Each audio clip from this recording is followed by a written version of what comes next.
ये है चैत्र नवरात्रि और बहुत कम लोग जानते हैं कि यही वो नवरात्रि है जिससे हिंदू नववर्ष की शुरुआत मानी जाती है। अगर आप सच में जान ले कि चैत्र नवरात्रि क्यों मनाई जाती है और इन 9 दिनों में क्या करना चाहिए तो आपकी पूरी आध्यात्मिक ऊर्जा बदल सकती है। इसलिए इस वीडियो को अंत तक जरूर देखिए क्योंकि नवरात्रि का असली महत्व आज मैं आपको बताने वाली हूँ। सनातन धर्म में नवरात्रि का अर्थ है 9 रातें और ये माता आदिशक्ति दुर्गा की उपासना का सबसे पवित्र समय होता है। साल में 4 नवरात्रि आती हैं, चैत्र नवरात्रि, आश्विन नवरात्रि और 2 गुप्त नवरात्रि।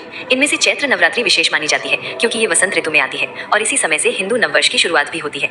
इसलिए इसे नए आरंभ, नई ऊर्जा और नई शक्ति का समय माना जाता है। शास्त्रों के अनुसार इन 9 दिनों में माता दुर्गा के 9 स्वरूपों की पूजा की जाती है।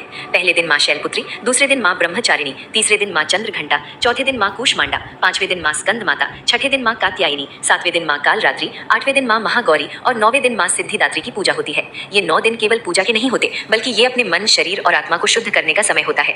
नवरात्रि की शुरुआत कलश स्थापना से होती है। घर में माता दुर्गा की प्रतिमा या चित्र स्थापित किया जाता है, अखंड दीपक जलाया जाता है और माता की आराधना की जाती है। बहुत से लोग इन 9 दिनों में व्रत रखते हैं और सात्विक भोजन करते हैं। दुर्गा सप्तशती, दुर्गा चालीसा और माँ के मंत्रों का जाप किया जाता है। माना जाता है कि इन 9 दिनों में माता दुर्गा की कृपा बहुत जल्दी प्राप्त होती है।